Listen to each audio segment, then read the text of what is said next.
اس وقت بھی میں نے خدا کو یاد کیا، سر و تن میں جدائی ہو رہی تھی اور میں ذکر پروردگار عالم کر رہا ہوں۔ لہذا تم اگر میرے محب ہو، میرے چاہنے والے ہو، تو یہ دو باتیں ہمیشہ ذہن میں رکھنا کہ نماز سے محبت کرنا اور اللہ کے ذکر سے محبت کرنا۔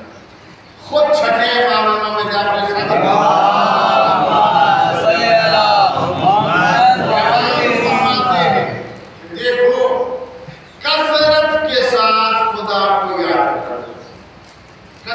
صادق خدا کو یاد کرو اور کثرت کے ساتھ موت کو یاد کرو، دو باتیں ہیں۔ یعنی زیادہ تر ہمیں خدا کو یاد کرنا ہے اور زیادہ تر ہمیں موت کو یاد کرنا ہے۔ جب یہ دو چیزیں ہمارے ذہن میں محفوظ ہو جائیں گی کہ بھئی خدا سے ہمیں محبت کرنی ہے اور خدا سے ہمیں اس کا شکریہ ادا کرنی ہے اور ہر لمحہ ہمیں موت کو بھی یاد رکھنا ہے۔ اس لیے کہ امام نے فرمایا کہ تم بھاگ نہیں سکتی، ایسا نہیں کہ تم موت کے ڈر سے بھاگ جاؤ گے، بھاگ نہیں سکتے، کثرت کے ساتھ اسے یاد کرو۔ جب کثرت کے ساتھ تم موت کو یاد کرو گے، اس سے محبت ہو جائے گی، نفرت نہیں ہوگی۔ صلوات پڑھیں محمد صلی اللہ محمد فقط امام نے ماضی کی بات نہیں کی، نہ حال کے لیے کہا نہ مستقبل کے لیے کہا، بلکہ رہتی دنیا کے لیے امام نے پیغام دی۔ تم سب جانو جتنے کائنات میں ہو جو مجھ سے محبت کرنے کا دعویٰ کرے، وہ سب جانو میں اللہ سے محبت کرتا ہوں اور اللہ کا ذکر کرتا ہوں اور میں نماز سے محبت کرتا ہوں۔ لہذا رات میں بھی میں نے کہا تھا کہ نماز کی ادائیگی ہر وقت کیا ہے، جہاں نماز ادا کریں تاکہ اول وقت جو فضائل ہیں، جو فضیلتیں بیان کی گئی ہیں، فرق میں مثال تک بچوں کے دل بات آسانی سے اتر جائے۔ میں یہاں آپ کے سامنے حاضر ہوں اور میں نے کسی بچے سے کبھی ایسا کہ مجھے کلاس پڑھانی کیا ہے، مثال ہے، اور بچہ گیا، ابھی وہ 11:30 میں گیا تھا کہ میں پانی لینے جا رہا ہوں اور آیا 2 بجے تھی، پیاس مجھے کم محسوس ہو رہی تھی، 11:30 بجے تھی،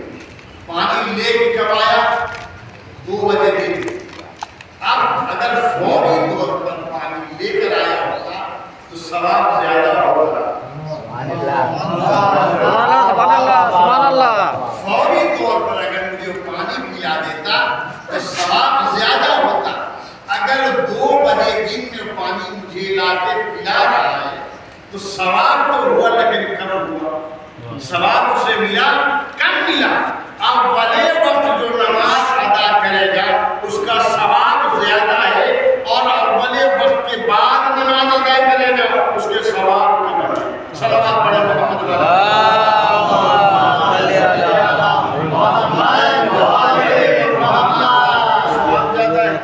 اس پہ حکم یہ ہے کہ بجماعت ادا کی جائے، اس کا ثواب زیادہ ہے۔ بجماعت اگر نماز ادا کی جانے کی ہے اس کا ثواب زیادہ ہے، فرادہ اگر پڑھی جاتی اس کے ثواب کم ہے۔ لہذا اول وقت نماز کو ادا کیا اور امام نے فرمایا کہ میں نماز سنوں۔ امام نے زندگی کی آخری نماز جو میدان کربلا میں کتاب شمر کا خندق چل رہا تھا، حسین کا سر سجدے میں تھا، شکر ہے پروردگار، شکر ہے پروردگار، حسین شکریہ ادا کرے اور اللہ آواز دے رہا ہے، میرے حسین میں تم سے راضی ہو گیا، میرے حسین میں تم سے راضی ہو گیا، حسین تم سے راضی ہو گیا۔ خدا مجھے آدم حسین سے کہہ رہا ہے اللہ سے اللہ کو راضی کرنے کے لیے ساری دنیا عبادت کرے اور حسین سے خود خدا کہہ رہا ہے اے حسین تو مجھ سے راضی ہو جا تیرا رب تجھ سے راضی ہو گیا ہے سر و تن میں جدائی کر دی گئی سر حسین کو نوکری میں چڑھا دیا گیا اللہ کو نوکری حسین نے کلام حسین کلام پروردگار عالم کو چھوڑا نہیں تھا بلکہ لوگوں کے نظام کے حسین نے سورہ کفار کلام کی تلاوت کر کے زمانے کو حسین بتا رہے ہیں حسین کے سروتر میں جدائی ہو رہی ہے رشتے خدا سے جدائی ہو جاتی ہے یزید دیکھ لے انہیں سروتر میں جدائی کی وجہ کیا ہے لیکن رشتے خدا سے جو پتا نہیں کرتا میرے مولا سلام ہو آپ کے اوپر کہ لوگوں نے رابطہ بھی رکھے